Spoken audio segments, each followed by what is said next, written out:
Pues seguimos en este súper iluminado, lleno de, bueno, para los alérgicos, de olores agradables de plantas, este verano lleno de luz, este verano del 23, porque yo les recuerdo los veranos pasados, qué tristeza y qué angustia vivimos. Claro. Ahora, finalmente, pues ya empezamos a relajarnos sin los cubrebocas.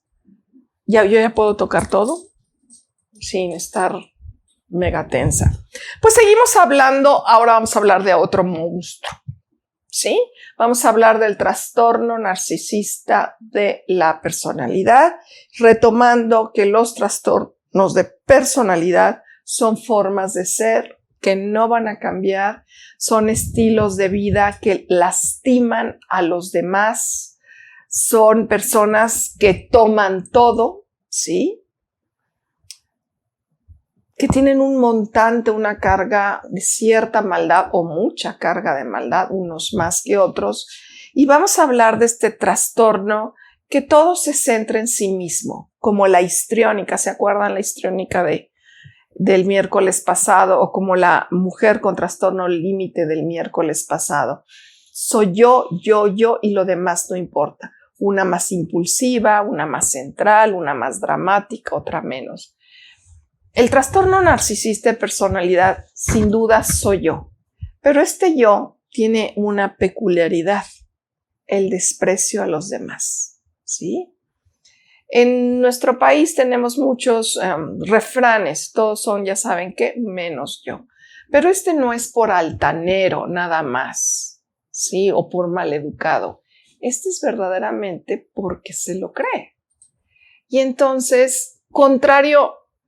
Bueno, no voy a decir contrario, porque eso lo voy a dejar al final. Y tú me recuerdas que tenía yo que decir contrario a lo que la gente cree. Entonces, el trastorno narcisista de personalidad puede darse en hombres y mujeres. Generalmente es más de hombres. Y es esta persona que la característica principal es la nula empatía hacia los demás. Eso, más que las ideas de grandiosidad, es la nula empatía. Todos son poca cosa menos yo. Ay, pobres. Ay. Y entonces es poco empático y todo es, él es grandioso, es el más inteligente, el más guapo, el más culto, el más... Y todos ya saben que somos comparados con ellos. Y esta empatía también pues los hace de cierta manera sociópatas. Yo recuerdo el fundador de la psiquiatría forense en México, mi gran amigo y queridísimo, y más que querido, admirado, el doctor Fernando López Munguía, pionero de la psiquiatría forense, hablando de narcisismo, me dijo, mira, este ejemplo, estaban en una cantina, pues un grupo, y de repente alguien sacó una pistola y mató a alguien.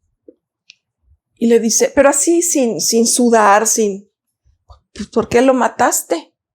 Y contestó, porque cantaba mal.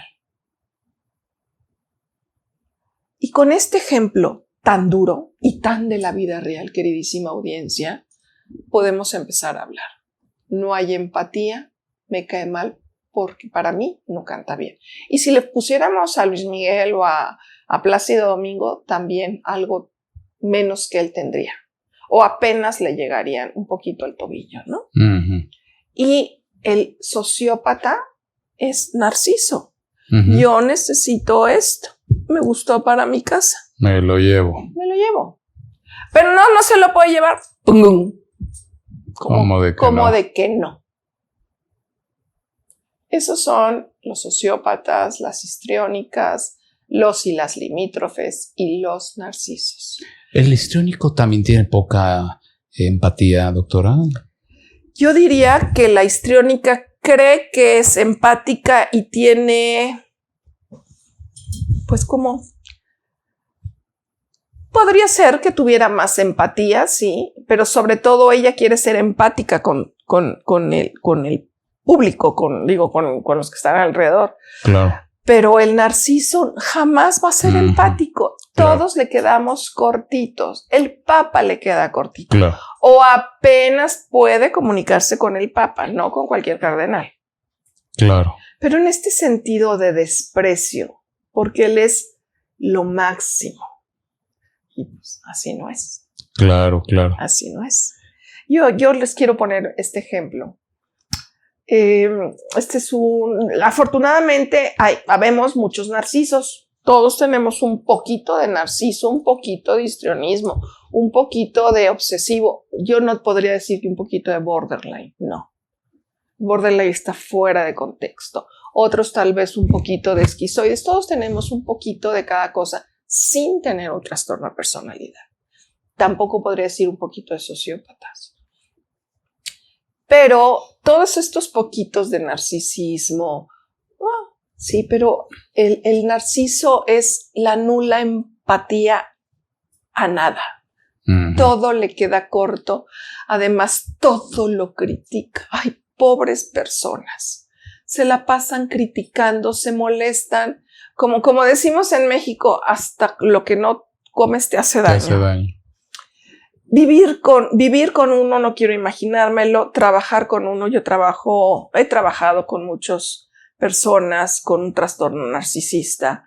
Pero les voy a platicar a este paciente. Este paciente llega a mi consultorio de malas. Siempre de malas. Y acuérdense que hemos dicho más de una vez que el mal humor es un equivalente afectivo, depresivo. Pues que es que el mundo estaba tan mal. Nadie leía los clásicos griegos. Escucho decirles que recuerdo más bien, estamos en México, ¿sí? Los que hemos tenido la oportunidad de repente de leer un griego ha sido buenísimo. Pero digo, ni somos filósofos. Nadie ha leído a los griegos. Nadie entiende de filosofía. Y este hombre trabajaba en una oficina gubernamental. ¿Con quién se podía llevar? ¿Con quién? Claro. Todos eran ignorantes menos él. ¿Con quién se puede llevar? ¿Con el chavo que estudió arquitectura y no pudo terminar? No. ¿Con la señorita de intendencia que muy amablemente le limpia? Es incapaz de decirle gracias. Claro. Entonces, realmente lo que los caracteriza es esta falta de empatía. Y a pesar de que están en la grandiosidad, viendo a todo el mundo para abajo y con la nariz hacia arriba, esto es lo que quería decir. Cuando yo entro a la maravillosa psiquiatría y me sumerjo en ella, empiezo a ver, pues el narciso se cree mucho, tiene ideas de grandiosidad, de que solo él puede, que es el mejor, etcétera, etcétera. Pero conforme voy viendo al narciso, digo, pobre tonto, no puede amar. ¿Quién lo va a amar después de un rato? Claro. Y con todo esto que si eran ideas de grandiosidad y que teníamos que hacer el diagnóstico diferencial con un periodo maníaco donde eres dueño del sol, del mundo, de todo, el narciso vive aislado, vive triste. Él no quiere, pero tampoco nadie lo quiere.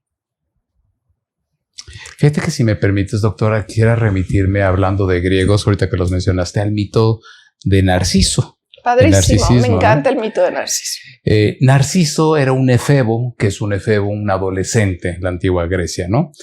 Era un adolescente que, bueno, pues todas las chicas, todas las doncellas de la época, pues lo seguían, lo perseguían, lo buscaban mucho porque era un hombre muy guapo, muy guapo.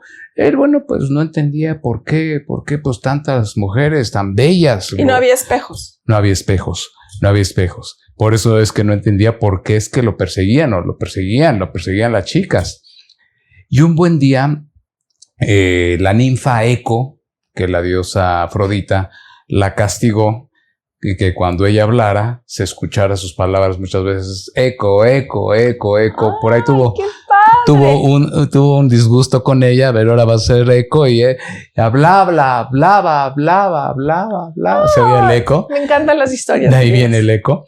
Bueno, pero Narciso, un buen día, perseguido por esta ninfa Eco y la despreciaba 1 y 2 y 20 veces, de repente descubre un arroyuelo totalmente calmo, totalmente sereno, donde se asoma y ve su imagen.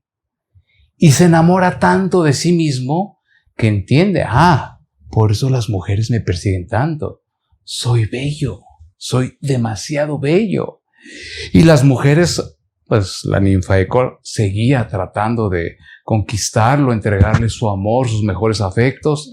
Y pues Narciso le decía, soy tan bello. Déjame nada más dar el final.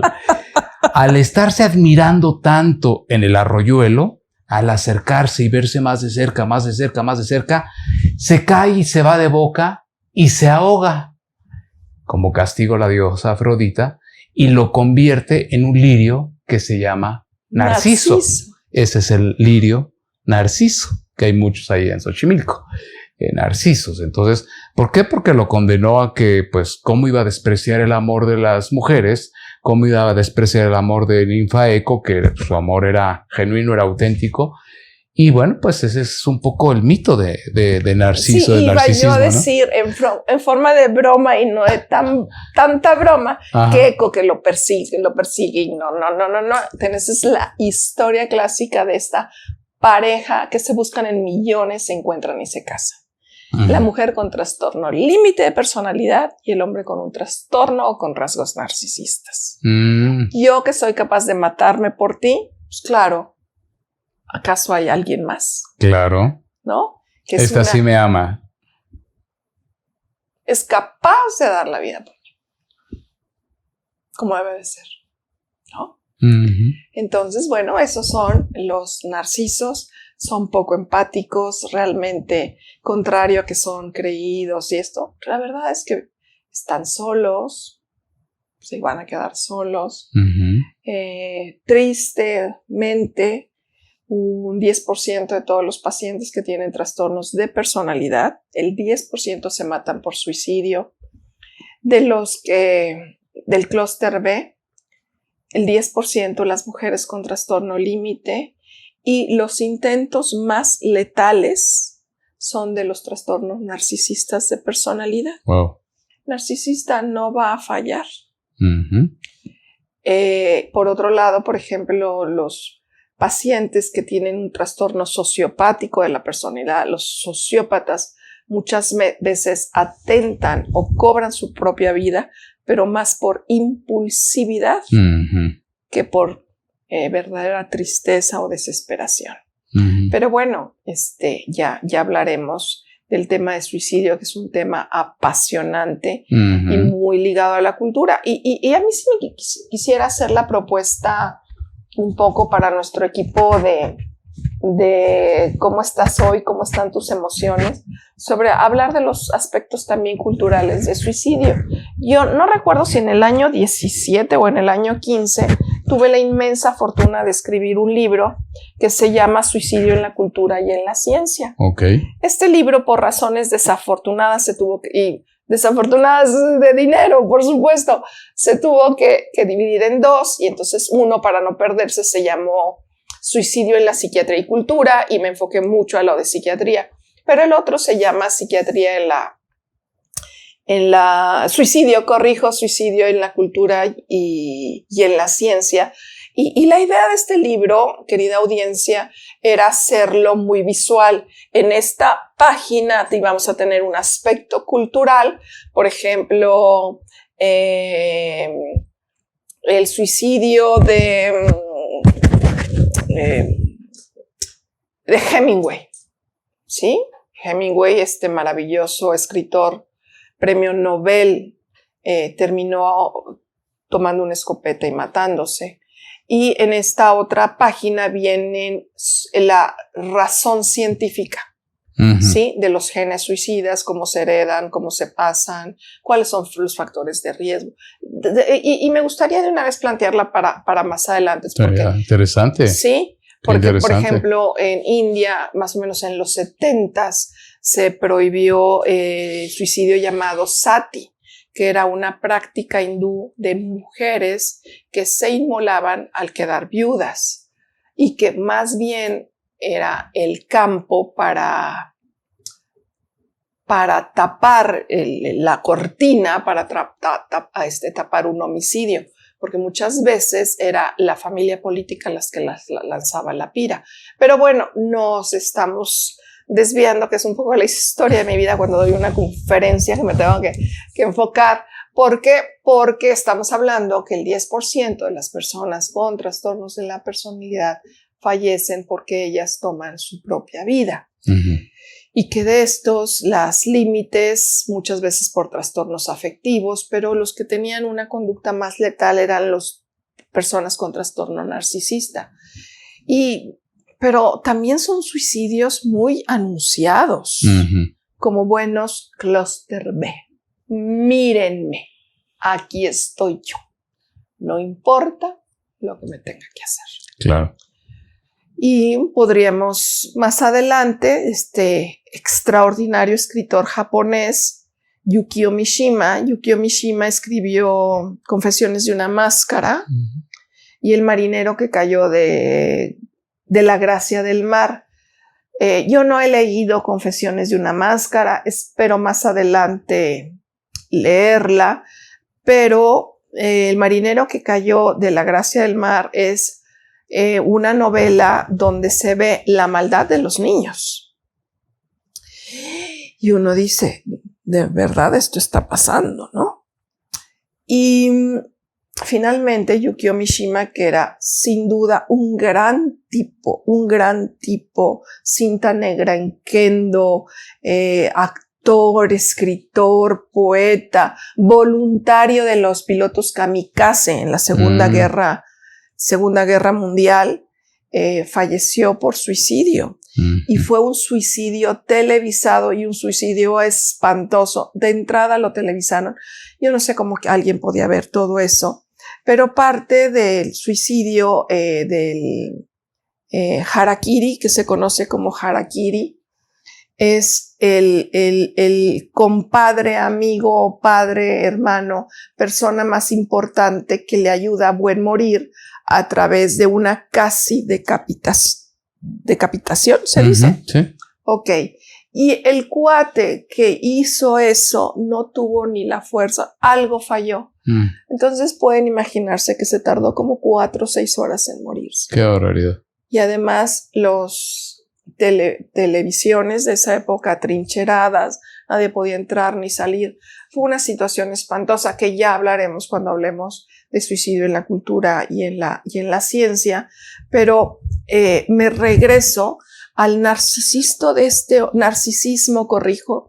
Yukio Mishima, un gran hombre, un gran escritor, ¿sí? Digo, no cualquiera escribe estas obras de arte, este cuerpo tan cuidado como especialista en kendo, el histrionismo, pero bien llevado a cabo como actor. Sí, no, tirándome al piso y haciendo un berrinche.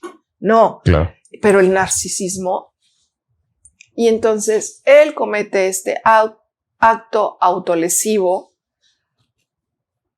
porque está molesto por algo así como la degradación moral del Japón. Entonces, bueno, esto es lo que es el narcisismo. Claro.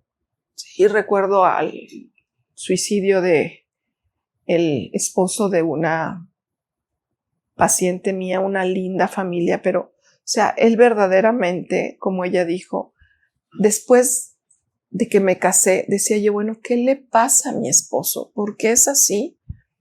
Hasta que alguien le dijo que leyera que era un trastorno narcisista de personalidad, dijo, me fui para atrás. Uno por uno tenía todos los síntomas que me hacían sufrir mucho. Claro. ¿Sí? Entonces, bueno, esto está sucediendo en la puerta del lado o en nuestra propia casa o familia.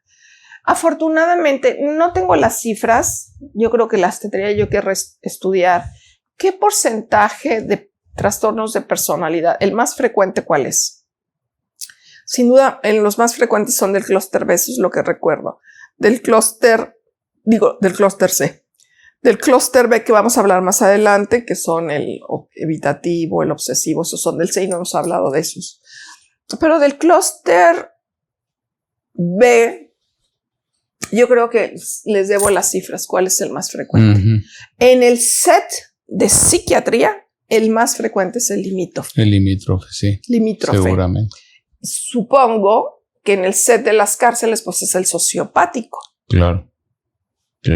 En el set de psicoanálisis. Pues mira, yo diría que también el narcisista de alguna forma le cuesta mucho trabajo el suicidio, porque cómo va a privar a la humanidad de su presencia, ¿no? Pero, por ejemplo, por ahí algunos escritos de los últimos minutos que vivió Hitler, cuando ya entró el ejército ruso, el ejército rojo, y entraron los aliados, y ya no había forma de que Goebbels diera ningún discurso. Todavía dio un discurso unas horas antes y todo el mundo pensó que, bueno, pues iban ganando la guerra, pero bueno, la realidad fue que, pues no, ya entró el ejército rojo y decía, bueno, por alguien que se dice que escuchó decir esto a Hitler, que fue Adolf Eichmann, también uno de sus artífices. De hecho, creo que Eichmann, pero Goebbels falleció por suicidio. Sí. Ellos definitivamente, ¿no? Goebbels, que era el cerebro de toda... Y bueno, Eichmann no se quedaba atrás. Todavía estuvo el juicio a Eichmann después de la Segunda Guerra Mundial, por ahí del 46. En Nuremberg. Sí. Entonces, hasta hubo una película de él, ¿no? Del juicio a Adolf Eichmann. Bueno, habían escuchado que Hitler decía que era imposible que él se suicidara.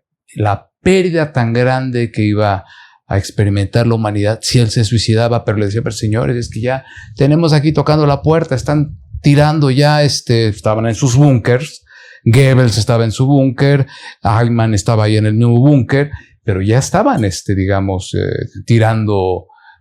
Pues, la puerta. La puerta, ahora sí, imagínense esas puertas de metros y metros y de metales, indestructibles.